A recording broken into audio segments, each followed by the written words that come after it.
السلام علیکم گائز، آج کی ویڈیو میں ہم کور کریں گے ایک آئرش ڈراماٹسٹ جارج برنٹ شاہ کا ایک پلے ہے دی ڈیول ڈسیپل۔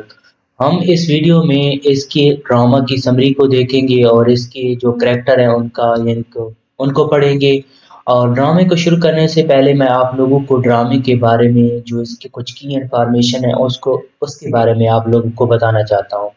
اس ڈرامے کا جو جینرا ہے the play fall under the genre of comedy drama. It is also known as a melodrama, یعنی میلو ڈراما ایک ایسا ڈراما ہوتا ہے جس میں یعنی کہ ایکسائٹنگ ایونٹ ہوتے ہیں، سیڈ ایونٹ ہوتے ہیں، اور ان میں جو کریکٹر یا پیپل کے ایموشن ہوتے ہیں ان کو بہت زیادہ ایگزیجریٹڈ یعنی بڑا چڑھا کر بیان کیا جاتا ہے، اور اس ڈرامے میں اس طرح کے کافی سارے ایونٹ اور ایکسائٹڈ سین ہیں۔ تو ایکٹ اس کے ہیں 3 ایکٹ پر یہ مشتمل ڈرامہ ہے، اور اس کو 1897 میں Irish dramatist George Bernard Shaw نے لکھا تھا۔ تو سیٹنگ اس کی ہے American revolution war in 1770، primarily in the small town of Webster Bridge, New Hampshire, ایک جگہ کا نام ہے۔ اور یہ اس کی سیٹنگ ہے، اور یہ اس کا جو یعنی کہ ریولیوشن وار کا ٹائم ہے اس کی یعنی کہ اس دوران یہ لکھا گیا تھا۔ اب ہم اس کے پلاٹ کو دیکھیں۔ دا dual disciple revolve around Richard Degene, mistaken for a local minister during the American Revolution War۔ اس کا جو یعنی کہ پلاٹ ہے وہ ایک ریچرڈ ڈیجین کریکٹر ہے، اس کے ارد گرد گھومتا ہے جسے مسٹیکنلی منسٹر کنسیڈر کیا جاتا ہے امریکن ریولیوشن وار کے دوران، اور اسے ایز اے ریبل کی جگہ برٹش آرمی کے لوگ گرفتار کر لیتے ہیں۔ تو وہ ان کو کنفرنٹ کرتا ہے، یعنی Richard confront themes of identity and heroism while challenging societal norm in a small New Hampshire town۔ تو اس کے پلاٹ اور سیٹنگ کو دیکھنے کے بعد ہم اس کی تھیم دیکھیں تو مین تھیم ہے اس کی the play address the theme such as hypocrisy of societal norm, the conflict between individualism and societal expectation, and the nature of the courage and heroism۔ جی اس کی مین تھیم ہے۔ اب اس کے basic information کو جاننے کے بعد ہم اس پلے کی سمری کرتے ہیں، اور سمری کرنے سے پہلے ہم اس کو جو کریکٹر ہیں ان کو دیکھ لیتے ہیں۔ جو جنرل جان برگینی ہیں، a British officer known for his charm wit who found himself in an unexpected situation in the American colony۔ یہ برٹش آفیسر ہیں اور یہ انگریز فوج کے یعنی کہ جنرل ہیں، اور یہ میجر سنڈن کے ساتھ یعنی کہ کام کرتے ہیں۔ برٹش آفیسر، یہ بھی ایک برٹش آفیسر ہے، وہ پلے a significant role in the unfolding event of the play۔ Mrs Dudgeon religious woman ہے، وائف آف ٹیموتھی ڈجین، اور موم آف ریچرڈ ہے۔ اور ٹیموتھی ڈجین کون ہے؟ یہ مسز ڈجین کے یعنی کہ ہسبینڈ ہیں اور ریچرڈ کے فادر ہیں۔ اور ریچرڈ ڈجین کون ہے یا ڈک ڈجین؟ یہ ریچرڈ ڈجین ٹیموتھی ڈجین کا بیٹا ہے، اور مسز ڈجین کا بھی بیٹا ہے۔ ایسی ڈجین کون ہے؟ یہ مسز ڈجین کے دیور یعنی پیٹر ڈجین کی بیٹی ہے، اور جو مسز ڈجین ہے یہ ایسی کو اپنے دیور کی ناجائز اولاد یعنی کہ کنسیڈر کرتی ہے۔ لائر آکن یہ ایک ٹیموتھی ڈجین کا یعنی کہ وکیل ہے، اور a legal representative who become involved in the legal proceedings surrounding the character action۔ جو دیٹ اینتھونی ایڈرسن ایک پادری ہے وہاں کا پریسٹ، اس کی وائف ہے۔ اور جو کرسٹوفر ڈجین ہے، کرسٹی، یہ ٹیموتھی ڈجین مسٹر ڈجین کا چھوٹا بیٹا ہے، اور پیٹر ڈجین یہ مسز ڈجین کے دیور ہیں اور ٹیموتھی ڈجین کے بھائی ہیں۔ تو اب کریکٹر کو جاننے کے بعد ہم اس پلے کی سمری کو شروع کرتے ہیں۔ جو general John برگینی and major Swindon ہے، اگر یہ اس وقت جو امریکن لوگ تھے ان کے جو مشہور لوگ تھے ان کو پکڑ پکڑ کر پھانسیاں دے رہے تھے۔ یہ اصل میں بیسیکلی میں آپ لوگوں کو یہ بات بتانا چاہوں کہ یہ جو ڈرامہ ہے امریکن اور جو انگریز لوگ تھے ان کے درمیان جو آزادی کی جنگ تھی اس کے متعلق ہے۔ تو یہ جو جنرل جان برگینی اور میجر سینڈن ہے، یہ جو امریکن لوگ ہیں ان کو یعنی کہ مشہور لوگوں کو پکڑ پکڑ کر پھانسیاں دے رہے تھے، ان میں جو فریڈم کا جذبہ ہے وہ ختم ہو جائے اور خوف پیدا ہو جائے۔ تو جو یعنی کہ برٹش آرمی انگریز لوگ ہیں وہ اپنی کافی ساری یعنی کہ مہموں میں کامیاب بھی ہوئے ہیں، لیکن اب جو یعنی کہ امریکن ہے وہ اپنے موقف پر قائم ہے اور ڈٹے ہوئے ہیں۔ تو یہ اس یعنی کہ بیس پر کے ڈرامہ قائم ہے۔ تو اب جو نیکسٹ چلتے ہیں اسٹوری کو شروع کرتے ہیں۔ مسز ڈجین ایک ریلیجس وومن ہے اور بہت ہی فارسا کنسیڈر کی جاتی ہے اپنی سوسائٹی میں، اور اس کے نیبرہڈ میں اسے یعنی کہ ریلیجس مانا جاتا ہے۔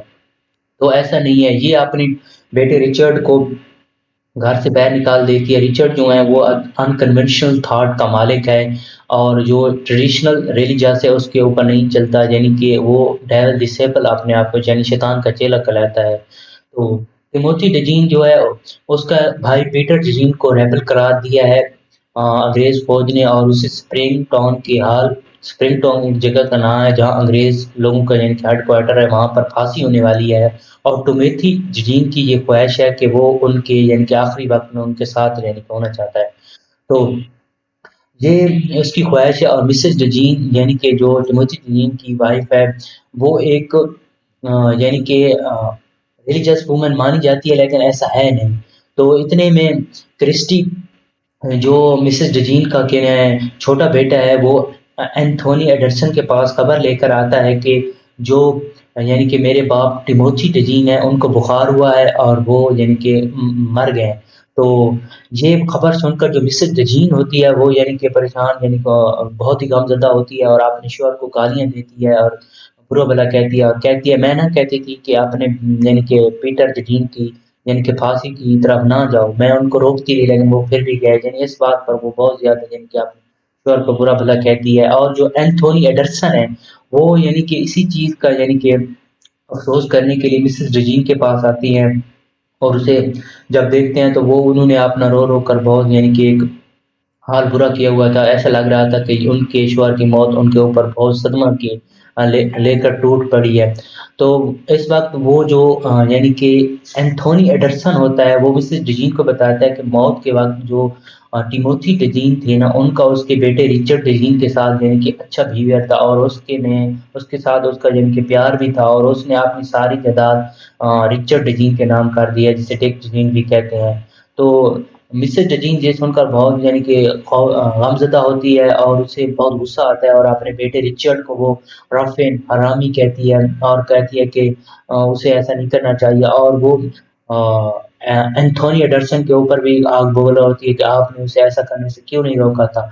इतने में काफ़ी और भी रिश्तेदार आ जाते हैं, और लायरा हॉकिन की भी मौजूदगी होती है। वो वसीयतनामा पढ़ता है, और वसीयतनामे में ये लिखा होता है कि जो रिचर्ड डजीन है वो ही सारी जायदाद का मालिक है, और ऐसी जो डजीन कज़न है रिचर्ड की और टिमोथी डजीन की के है भतीजी है, और इसकी जो ज़िम्मेदारी है वो भी रिचर्ड के हवाले की जाती है, और रिचर्ड ये चीज़ें एक्सेप्ट कर लेता है और ऐसी को एज़ अ अपना यानी कि हालत में ले लेता है। तो यहाँ तक जो था एक्ट 1 था जो उनके यानी कि निजी मामलात और ये इन हालात से था। अब जो एक्ट 2 स्टार्ट होने वाला है उसमें ये बताया जाता है कि जो अंग्रेज़ फ़ौज है ना, वो शहर में दाखिल होने वाली है। तो इसी असना से जब ये एंथोनी एडरसन को पता चलता है तो वो रिचर्ड को ये बताने के लिए चला जाता है कि अब जो अगली फांसी होने वाली है वो आपको होनी है। तो जो रिचर्ड डीन होते हैं वो ये बताने के लिए एंथोनी एडरसन के घर चला जाता है कि अगली फांसी आपको भी हो सकती है। आप सीन को समझना। रिचर्ड डीन है वो एंथोनी एडरसन के घर गया हुआ है, और एंथोनी एडरसन रिचर्ड के घर आया हुआ है। तो जब रिचर्ड डीन एंथोनी एडरसन के घर जाता है तो वहाँ पर उसकी मुलाकात उसकी वाइफ जूडिथ से होती है, और जूडिथ जब ये देखती है तो वो बहुत ही यानी कि परेशान होती है कि क्यों ये हमारे घर आ गया, यानी कि उसे अच्छा नहीं लगता। फिर वो कहती है कि इसकी मेरे हस्बैंड के साथ अच्छी कहना बैठ उठक है, तो वो भी उसे यानी कि फिर ज़्यादा दे देती है घर में, बट फिर वो अंदर आ जाता है। फिर वो इसी अथना में कुछ बातें होती हैं, फिर एंथोनी एडरसन वहाँ पर आ जाती हैं अपने घर, और बताती हैं कि रिचर्ड को भी अगली फांसी आपको होने वाली है, तो आप ज़्यादा सावधान रहें। तो रिचर्ड आगे से कहता है कि अगली फांसी आपको भी हो सकती है। वो उसको कहता है, और वो एंथोनी एडरसन रिचर्ड को कहता है। तो अब इतने में यही बातें हो रही होती हैं, फिर से क्रिस्टी आता है, और क्रिस्टी कहता है कि मेरी जो मॉम है मिसेस डजीन, यानी उसके जायदाद के जाने के गम में यानी कि वो बीमार हो गई हैं और उसकी तबीयत यानी कि बहुत ख़राब है। फिर वो कुछ नमाज़ के बाद मर जाती है। एंथोनी एडरसन क्रिस्टी के साथ चला जाता है, और जो जूडिथ होती है उससे कहता है कि तुम यानी कि रिचर्ड का ख़्याल रखो और इसके पास रहना, और जो रिचर्ड है वो जूडिथ की अब घर में है। तो वो दोनों इकट्ठे हैं, और एंथोनी एंडरसन चला गया। आप सीन को समझने की कोशिश करना। तो जूलियट के घर और रिचर्ड एंथोनी एंडरसन के घर को देखकर रिचर्ड बहुत इम्प्रेस होता है, और उनकी ज़िंदगियत को देखकर भी इम्प्रेस होता है। फिर एंथोनी एंडरसन तो चले जाते हैं, लेकिन इतने ही लम्हे में अंग्रेज़ फ़ौज आ जाती है, और वो एंथोनी एडरसन समझ कर रिचर्ड को गिरफ्तार कर लेती है और ये सब कुछ जूडिथ देख रही होती है और जूडिथ ये आइडेंटिटी रिवील भी करना चाहती है कि ये रिचर्ड है, एंथोनी एडरसन नहीं है मेरे श्योर। तो जो रिचर्ड है उससे वो कहता है कि इशारा करता है कि आप इनको असलियत नहीं बताना। तो जो सर्जेंट होते हैं वो यानी कि रिचर्ड को एंथोनी एडरसन समझता है तो उन्हें इजाज़त दे देता है कि आपस में बात कर लें। तो जो रिचर्ड होता है वो जूडिथ से कहता है कि तुम्हें चाहिए कि अपने श्योर की जान बताओ, ना कि मेरी आइडेंटिटी रिवील करो। तो वो यानी कि सर्जेंट वो फिर रिचर्ड को पकड़ कर ले जाते हैं। यहाँ पर जूडिथ बेहोश हो जाती है और गिर जाती है। फिर अब तो जो रिचर्ड है उसको गिरफ्तार करके ले गए हैं। फिर एंथोनी एडरसन वापस आ जाता है और जब वापस आता है तो जूडिथ अपने ज़ब्त पर कंट्रोल नहीं कर सकती और उसे ये वाक़या सुना देती है और कहती है कि जो यानी कि रिचर्ड था उसको यानी कि अंग्रेज़ फौज पकड़ कर ले लिए। ये खबर सुनकर एंथोनी एडरसन जो है उसको बहुत ज़्यादा यानी कि गम होता है और बहुत ही आग बबूला हो जाते हैं। वो कहते हैं कि ऐसे सुलह पसंद इंसान को वो क्यों ले गए हैं। वो एक यानी कि सिपाही के माने में नज़र आता है। तो फिर वो कुछ रकम और अपनी पिस्टल लेकर यानी कि भाग जाता है और जूडिथ जी समझती है कि मेरा जो शौहर है यानी कि अपनी जान बचाने के लिए भाग गया है। तो अब यहाँ का एक्ट 2 खत्म होता है। अब जो एक्ट 3 है ना वो अदालत के सीन है और यानी कि जो स्प्रिंगटन हॉल है वहाँ पर अंग्रेज़ फ़ौज का यानी कि हेडक्वार्टर है, वहाँ पर उनका यानी कि जेल भी है, तो वहाँ पर का सीन है। तो अब जूडिथ वहाँ पर यानी कि रिचर्ड के पास मिलने के लिए जाती है और उसको ये बात बताती है कि मेरा जो शौहर है वो अपनी पिस्टल और कुछ पैसे लेकर अपनी जान बचाने के लिए भाग गया है।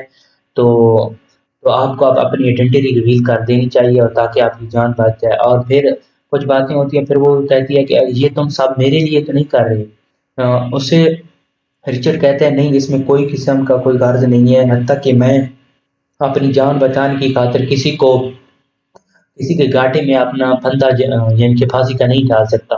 फिर वो इसी बातों में अपना प्यार का इज़हार भी कर देती है जूडिथ, लेकिन जो एंथोन रिचर्ड होता है वो कहता है नहीं ऐसा नहीं है। तो इसी लम्हात में फिर अदालत का शुरू हो जाती है और जो रिचर्ड है उसको कटघरे में बुलाया जाता है। तो फिर जो जनरल जॉन बरगैनी और मेजर सैंडन होते हैं वो भी अदालत में मौजूद होते हैं। तो मेजर सैंडन और रिचर्ड के दरमियान काफ़ी चपकलस होती है और काफ़ी बात पर इख्तलाफात होते हैं और इसी दौरान जो जनरल जॉन बरगैनी है वो ना रिचर्ड की इंटेलेक्चुअल ज़हानत और अंदाज से बहुत ज़्यादा इम्प्रेस होते हैं।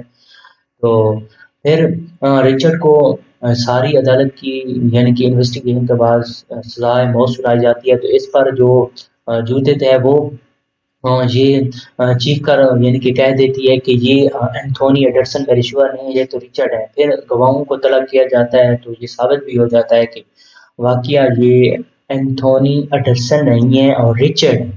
तो फिर भी यानी कि इस सब को जानने के बाद भी फिर भी रिचर्ड को सज़ा सुनाई जाती है। तो जब सज़ा सुनाई जाती है तो उस वक़्त एक रेबेल का ग्रुप आता है जिसमें एंथोनी एडरसन भी होते हैं और एंथोनी एडरसन आकर रिचर्ड को छुड़ा लेता है। तो ये देखकर जो यानी कि एंथोनी एडरसन की वाइफ़ है जो वो बहुत ही इम्प्रेस होती है उसकी यानी कि बहादुरी से। और जनरल जॉन बरगैनी और एंथोनी एडरसन से पूछता है आप तो पादरी थे, फिर इस तरह रेबेल के ग्रुप में कैसे शामिल हो गए? तो फिर वो उसे जवाब देता है कि जब इंसान पर मुश्किल वक़्त होता है तब इंसान पहचाना जाता है।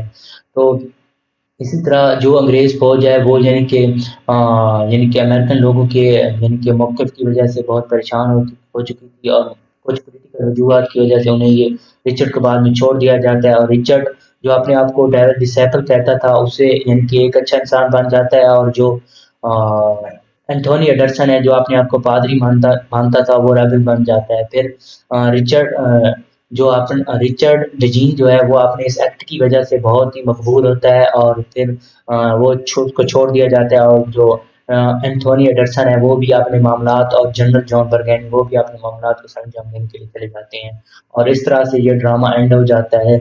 तो उम्मीद करते हैं कि आप लोगों को कुछ न कुछ समझ आया होगा। तो इस तरह की मज़ीद वीडियो के लिए चैनल को सब्सक्राइब करें और बेल आइकन प्रेस करें।